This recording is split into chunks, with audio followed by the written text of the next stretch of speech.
Hey guys, this is Hell Hades. This is a Raid Shadow Legends video. So guys, we've just got some summoning news for this weekend, and actually it's pretty big. It's pretty big. For those who saw my best epics in Raid video, which I dropped a couple of days ago, or was it yesterday? Yesterday, one of the champions just outside the top 10 for me for best epics in the whole game was Godseeker and Eerie. And a lot of people in the comments said, I think she should have got to the top 10.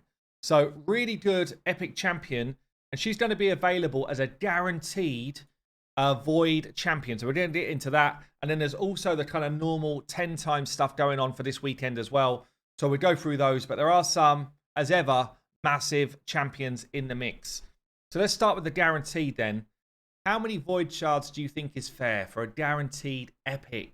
So yeah, we've got this page on hellhades.com, which we try and keep up to date. Now and then we slip one, but I think we're good right now. So you can literally come here and check all of the previous guaranteed champions that have happened in Raid. Dimitha, yeah. So we go through spells of like them just deciding that this is going to be the theme. This is going to be the theme. So this is the second epic in a row. I guess they're just testing, did I make good cash on it or not, pretty much. But 25 void shards for Dimitha. It's going to be the same. Godseeker and Eerie will be 25 as well. There's definitely a lot more like void champions in the mix here. Actually, a Kenton was 40 as the epic before that in terms of void. So, and then you had White Dried Near was 30. So yeah, I mean, 25. I think 25 is a pretty fair number, albeit still a lot to have, right? Void shards are not easy to come by, and unless you're a spender, 25 void shards is difficult to have. So let's have a look at this champion then. Why is she in this kind of like top group of epics? Godseeker and Eerie. Got a heal on her A1, which is pretty solid. Nothing too crazy, but pretty solid, okay?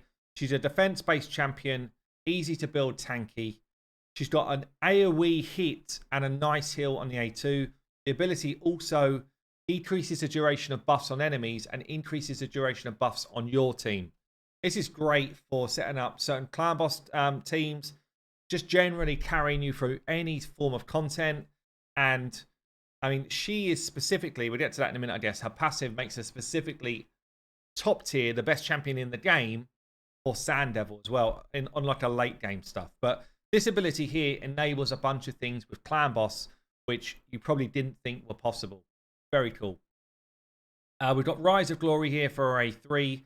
Really cool revive ability. So revives them with good health, good turn meter, but also resets a cooldown of all of their skills.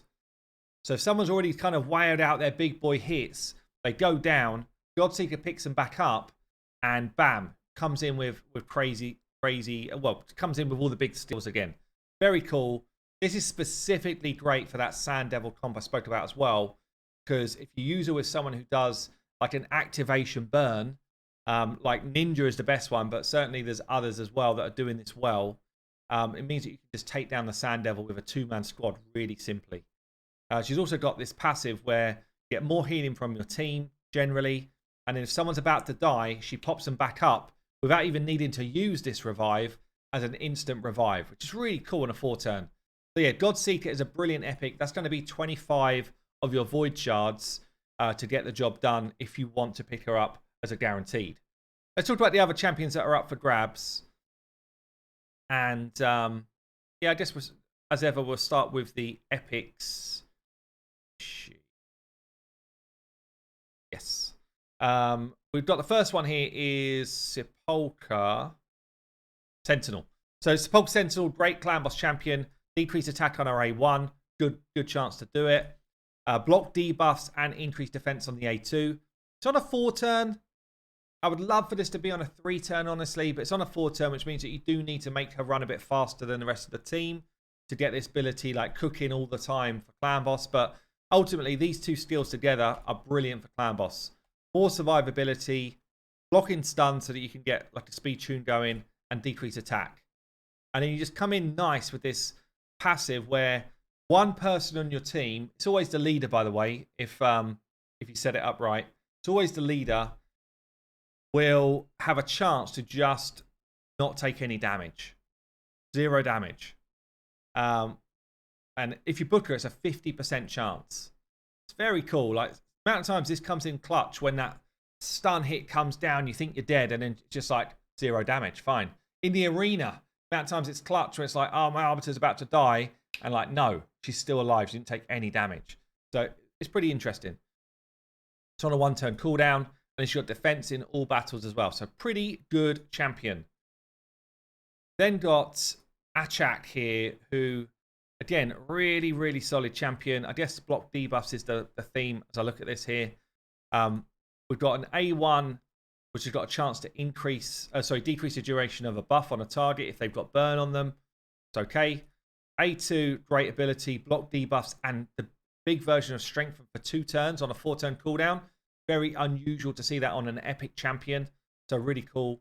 And then the A3 here, when paired with the passive, is brilliant. So if someone's got high attack, they will be frozen. And if someone's got high defense, they will be burnt. Almost always, this is a freeze, okay? So if you put a freeze alongside a burn for like spiderlings, and then you get this passive going, basically you've got turn meter fill going all the time, and you've got burns going off all the time, which heals you. This dude is just like king of progression, especially for stuff like spider. So yeah, Achak, very, very cool. Okay, next champion in the mix here is Scathix. So we've got a couple of voids actually in the... Interesting, couple of void epics. That's unusual to see. So Scathix here, very underrated epic champion. Okay base stats. Got a great A3. Full cleanse of your team. Puts block debuffs and a shield out for 2 turns. That skill is insanely good. Shield is strong. It's based on his HP as well. 4-turn cooldown. The A2 is not bad. So another AoE here, which can steal buffs. And the A1 puts decreased speed out there. And then he's got this passive that will put block damage on him. His health drops low, which is okay as well. So yeah, all in all, Scathix, actually a great epic champion. Underrated, I would say. The other one did feature in my top 25 list as well. Madame Cerie. She's a little bit outside of the meta now because of polymorph, but still got a brilliant A3. Removes all buffs from enemies, replaces it with drop defense and attack. Insane for the arena. Good for anywhere else. Decent A1 as well. A2 that can steal buffs. And if you do, you get your block debuffs on your team. And you've got true fear going out on enemies as well. Passive is cool, put shields out there. Good base stats. Madame is still top tier as an epic. So the epics, I would say, maybe with the exception of Polka, who's perhaps dropped outside of the meta from where she was, I think the epics are all very good. Again, you've got to make decisions whether you're going to pull shards on a ×10 or not, because there's not much else going on that would make you want to do it. But let's talk legendaries then. Pythian here is just, I mean, he's used a lot in live arena, that's for sure. It was a fusion not that long ago, and he's super solid. Yeah, so he's got a double hit with heals. He's got a full cleanse and then a big heal on his A2. Also puts block debuffs out for 2 turns as well and a 3-turn cooldown. And then he's got a big revive. The whole team gives him strengthen. This is on a 4-turn cooldown. Good health, good turn meter.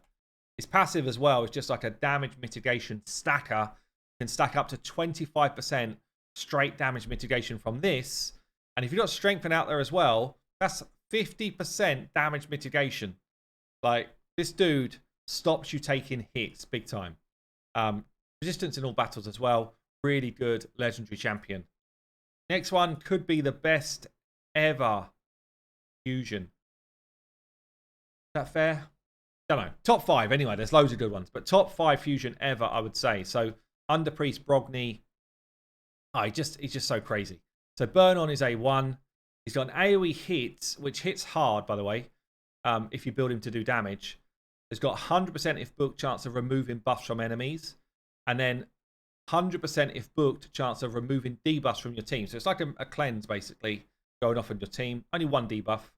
And he also is the only champion in the game that does this, maybe bar 1. But the only one who does it well. He increases the shield you've already got by 30%. It's how he's become part of the world record clan boss team. He's a must for that world record. Day 3 here puts out block debuffs, increase attack, and he also applies a shield. And this is on a 3-turn as well. The A3 is just kind of like nutty good. Then you pair it with his passive. So whenever someone in your team's attacked that's got a shield, Obviously, he puts out shields. You reflect the damage back at the attacker. You also get a heal as well. So if you've got some health to heal up, he'll heal it. You push damage back at the attacker, which is actually nutty in the arena, but also nutty in places like Clan Boss, because you can reflect, like War Master hits. So yeah, or Giant Slayer hits. Very, very cool. And then resistance in Doom Tower, not bad.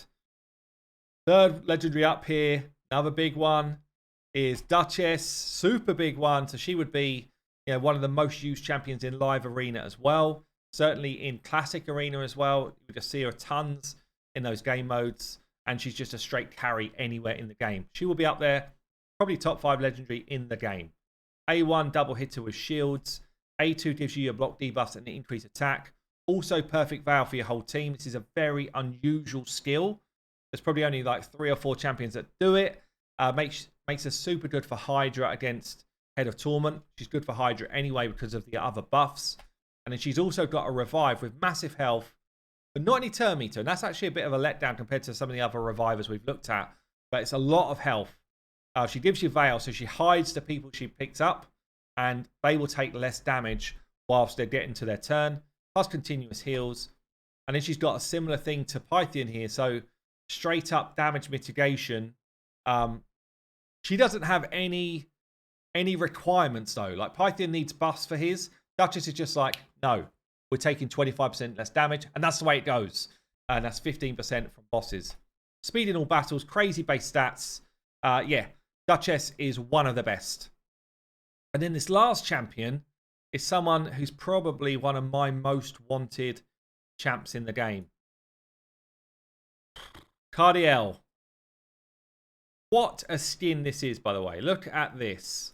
The artwork here is off the charts. Like, the lighting, the quality is literally off the charts. The weaponry, I love it. Cardiel is super cool looking.